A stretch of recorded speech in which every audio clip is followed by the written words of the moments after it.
সুখবর দিল স্বয়ং ফিফা, যে সমীকরণে এখনো 2030 বিশ্বকাপ খেলবে বাংলাদেশ। ফিফা সভাপতি বাংলাদেশকে সুখবর দিয়ে যা বললেন, যে সমীকরণে 2030 ফুটবল বিশ্বকাপ খেলবে বাংলাদেশ। বিস্তারিত জানতে ভিডিওটি না টেনে সম্পূর্ণ দেখার অনুরোধ রইল। বাংলাদেশের চোখে এখন অনেকটাই স্বপ্ন, একদিন বিশ্বকাপের স্টেডিয়ামে বাজবে বাংলাদেশের জাতীয় সঙ্গীত। দোহা, মস্কো, বুয়েন্স আয়ার্সের মতো শহরগুলোতে যখন গ্যালারিতে উঠবে লাল সবুজের পতাকা, তখন আর হাতে থাকবে না কোনো আর্জেন্টিনা কিংবা ব্রাজিলের পতাকা। গোল হলে আর রোনালদো নয়, চিৎকার করে উঠবে বাংলাদেশের হামজা কিংবা সামিত। এর নামে বাংলাদেশ বাংলাদেশ বাংলাদেশ বলে স্লোগান।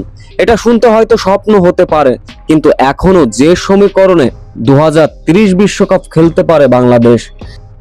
স্বপ্নের পথ খুলছে 2027 সালের এশিয়ান কাপ দিয়ে।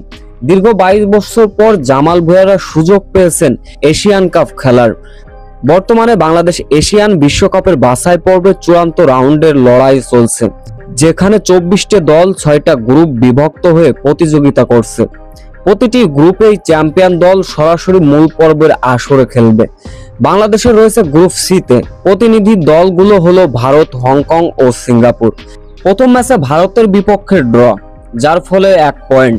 সিঙ্গাপুরের বিপক্ষে 1 গোলে হার, যার ফলে এই মুহূর্তে পয়েন্ট টেবিলে তৃতীয় অবস্থানে রয়েছে অবশ্য বাংলাদেশ। অর্থাৎ বাংলাদেশের সামনে এখনো 4টি ম্যাচ, সেইখান থেকে অবশ্য 2টা ম্যাচ জিততে হবে বাংলাদেশের। 2030 বিশ্বকাপ হতে পারে 64 দল নিয়ে, সুযোগ বাড়ছে এশিয়ান দলের। ফিফার পরিকল্পনা অনুযায়ী 2030 বিশ্বকাপের আগেই 64 দল অংশগ্রহণ নেবে। এতে করে এশিয়ান অঞ্চল থেকে দলের সংখ্যা বাড়াবেই বলে নিশ্চিতভাবে জানা গিয়েছে।